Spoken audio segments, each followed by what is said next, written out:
Iran, Israel, America का जो युद्ध है वो और पेचीदा होता जा रहा है। अमेरिका को लग रहा है कि वो सबसे शातिर है, समझदार है और वो ईरान को उलझा लेगा। लेकिन इस पेचीदगी को, इस रहस्य को ईरान पूरी तरह से समझ रहा है। एक बार फिर से ईरान ने अमेरिका को करारा जवाब दिया है और ख़ासकर बहरीन में जितने सैनिक अड्डे हैं सबको ध्वस्त कर दिया है। वहीं अमेरिका की खुफिया रिपोर्ट अब लगातार बाहर आने लगी है। अमेरिका में 3 महीने से ज़्यादा आप किसी भी डेटा को नहीं छुपा सकते हैं। पेंटागन और अमेरिका के जो सैन्य है उनकी जानकारी आ रही है कि बहरीन हो या ओमान हो, खाड़ी देशों में अमेरिका को बहुत ज़्यादा नुकसान पहुंचा है। उसके थाड़ जैसे बड़े वायुरक्षा प्रणाली को नुकसान पहुंचा है। लेकिन पिछले 48 घंटों की बात करें तो अमेरिका को बड़ा करारा झटका लगा है। दरअसल ईरान ने एक गलत रूट से जा रहे मालवाहक जहाज को डुबा दिया था। उसके बाद अमेरिका ने इसे अपना प्रतिष्ठा का विषय बनाया और उसके बाद उसने ईरान पर हमले करने की कोशिश की, लेकिन ईरान के पास रियल टाइम सैटेलाइट इन्फॉर्मेशन मिल रहा है। उसने फिर से बहरीन में, जहां से अमेरिका के फाइटर जेट या हेलीकॉप्टर उड़ने वाले थे, वहां पर ही निशाना बना दिया। तो सोचिए, अमेरिका की एक नहीं चल रही है। अमेरिका चाहकर भी ईरान पर हमला नहीं कर रहा है। ईरान ने फिर से बहरीन के अड्डे पर बड़ा हमला किया है और साथ ही कहा है कि जो समझौता हुआ है उसके 5वें बिंदु का, 5वें पॉइंट का उल्लंघन हुआ है। दरअसल जानकार बताते हैं कि अमेरिका एक शातिर चाल चल रहा है। अमेरिका की कोशिश है कि 60 दिनों तक होर्मुज खुला हुआ है, इसलिए जितना ज़्यादा हो सके तेल और गैस का जो है वो अमेरिका में भंडारण कर लिया जाए, भंडार कर लिया जाए।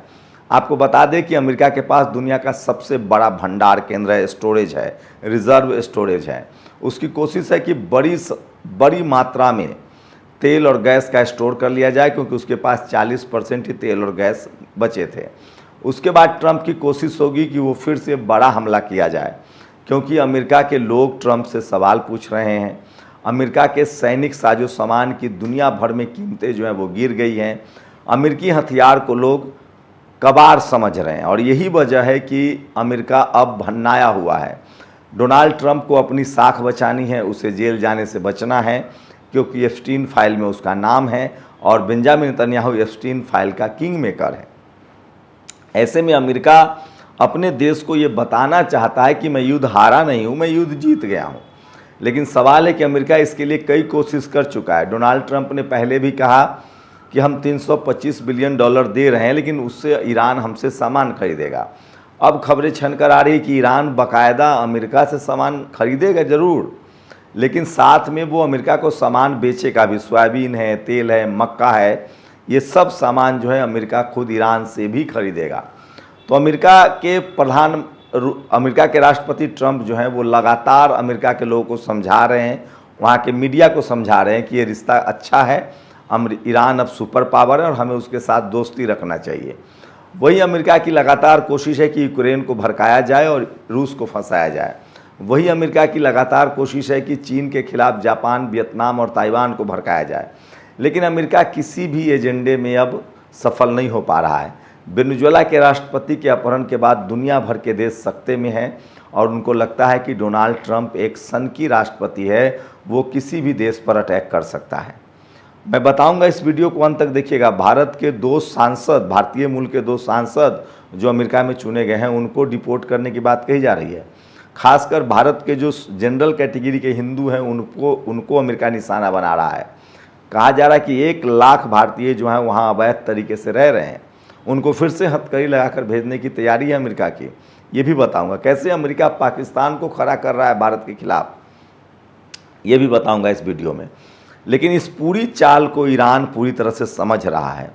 फिलहाल ईरान ने अमेरिका की नाकेबंदी कर रखी है। उसने साफ कहा है कि जो भी होर्मुज से जहाज़ जाएगा उस पर उसका पूरा कंट्रोल होगा।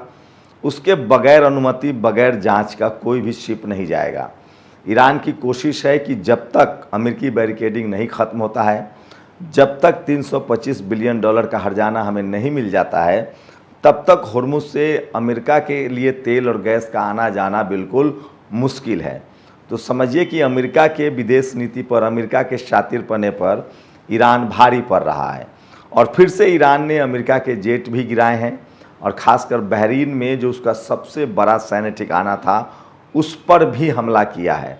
तो ईरान अब लगातार अमेरिका के खिलाफ इस युद्ध को लंबा खींचने के प्लान में, उसे पता है देर सवेर अमेरिका फिर हमला करेगा, इसलिए इस युद्ध में वो गारंटर चाहता है कम से कम रूस और चीन को।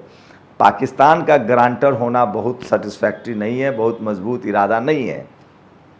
तो ईरान जो है वो अमेरिका के नस नस से वाकिफ़ है। ईरान अमेरिका के हर चाल का मुँह तोड़ जवाब दे रहा है।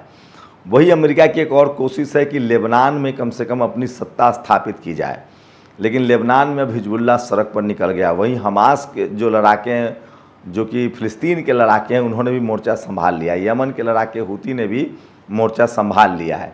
तो लबो-लुआब यही है कि अमेरिका के लाख चाहने के बावजूद ईरान जो है वो उसके चाल को नाकामयाब कर रहा है। अमेरिका की बड़ी स्ट्रैटेजी थी कि किसी तरह से सीज फायर के बहाने अपने सैनिक क्षमता को रिस्टोर किया जाए, लेकिन इसमें सबसे बड़ा जो बाधा है वो है खाड़ी देश, खासकर तुर्की हो या खाड़ी देश जितने भी हैं, बहरीन हो, ओमान हो, जॉर्डन हो, सीरिया हो, कुवैत हो, इराक हो, ये सारे देश, संयुक्त अरब अमीरात हो, कतर हो, ये सारे देश जब तक ईरान पर मिलकर हमला नहीं करेंगे ईरान को नहीं हराया जा सकता है।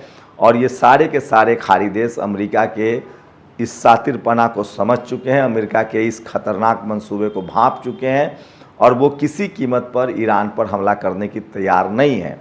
वहीं ईरान लगातार अमेरिका से ऑनलाइन जो सैटेलाइट रियल टाइम जो लोकेशन है वो प्राप्त हो रहा है। जैसे ही अमेरिका का कोई शिप या जहाज़ क्रॉस करता है उसके मारने की क्षमता ईरान के पास है। ईरान ने पहले ही कहा था 28 फरवरी से जब युद्ध शुरू हुआ था तो उसने कहा था कि हमारी क्षमता इतनी ज़्यादा है कि हम 10 साल तक इस युद्ध को लड़ सकते हैं। हम स्वागत करते हैं अमेरिका और इजराइल का, वो आएँ। खामनेई ने यहाँ तक कहा था कि अब हम पर हमला होता है तो हम इजराइल को नक्शे से ख़त्म कर देंगे। उस बात पर भी ईरान अभी भी डटा हुआ है, कैसे वो भी बताऊँगा। लेकिन फ़िलहाल अमेरिका के किसी भी मंसूबे को ईरान सफल नहीं होने दे रहा है। लगातार स्ट्रेटजी अमेरिका बदल रहा है। युद्ध के 5वें दिन ही डोनाल्ड ट्रंप ने घोषित कर दिया था कि ईरान का नेवी, एयरफोर्स सब खत्म हो चुका है और हम युद्ध जीत रहे हैं, जबकि ऐसा कुछ भी नहीं हुआ। उसके बाद उसने सीज फायर के बहाने लगातार कोशिश की। उसने यूरोप को कहा कि हमारे साथ लड़ो, अफ्रीका को कहा हमारे साथ लड़ो, एशिया के देशों को कहा हमारे साथ लड़ो, खाड़ी देशों को कहा हमारे साथ लड़ो, लेकिन कोई भी देश अमेरिका के साथ ईरान के खिलाफ लड़ने के लिए तैयार नहीं हुआ। ऐसे में अमेरिका पूरी तरह से अलग थलग पड़ चुका है। दुनिया का कोई भी देश अब उसकी तरफ से कम सीधे ईरान से लड़ने के लिए तैयार नहीं है। ऐसे में अमेरिका अकेले अपने किसी भी कीमत पर युद्ध नहीं जीत सकता है। वियतनाम भी नहीं जीत पाया, जबकि उस समय नेटो उसके साथ था। सऊदी अफ़गानिस्तान हो या लीबिया हो या इराक हो, उसमें भी वो युद्ध नहीं जीत पाया। क्यों? जबकि उसके साथ नेटो था। इस बार पूरा यूरोप जो नेटो देश है वो अमेरिका के खिलाफ हो गया है और ख़ासकर मेलोनी ने तो बड़ा मोर्चा ही खोल दिया है। ऐसे में ईरान का ये कहना कि हम मुस्लिम देशों का नेटो बनाने जा रहे हैं, ये भी अमेरिका के लिए बहुत ख़तरनाक है। और इसी से साबित होता है कि कूटनीतिक रूप से भी, चाहे हथियार से लड़ने की बात हो, ईरान जीत हासिल कर चुका है। कूटनीतिक रूप से भी बहुत तेज़ तरार कंट्री है और वो अमेरिका के किसी झांसे में आने वाला नहीं है। वहीं अगर बाहरी समर्थन की बात करें तो अमेरिका के साथ अब कोई देश नहीं है, लेकिन ईरान के साथ लगातार रूस, चीन और नॉर्थ कोरिया बना हुआ है, ये पूरी दुनिया को पता है। वहीं इजराइल के बहाने अमेरिका नई राजनीति कर रहा है, लेकिन वहाँ लेबनान सड़कों पर उतर गया है। कहा जा रहा है कि हिजबुल्लाह, हमास और हूती, इन तीनों का जो ट्रिपल अटैक है वो लगातार इजरायली सैनिकों पर हो रहा है और इजराइल बड़ी मुश्किल में फंसता जा रहा है। तो ईरान ने एक बार फिर से बड़ा हमला किया अमेरिका पर और उसने चेता दिया है कि तुम बातचीत करोगे तो बातचीत के लिए तैयार हैं, युद्ध करोगे तो युद्ध के लिए तैयार हैं, लेकिन बगैर हर्जाना होर्मुज से तुम नहीं जा सकते हो। ये सबसे बड़ी खबर है। आप लोग बाकी अपडेट के लिए लगातार नेशनल दस्तक के साथ जुड़े रहिए। शुक्रिया। नेशनल दस्तक की आपसे गुजारिश है कि अगर इसको बचाना चाहते हैं तो नेशनल दस्तक को सब्सक्राइब करने के लिए रेड कलर के सब्सक्राइब बटन को दबाएं, फिर बेल आइकन की घंटी दबाएं। नेशनल दस्तक को बचाने के लिए बहुत ज़रूरी है कि हर खबर को शेयर करें, लाइक करें, कमेंट जरूर करें।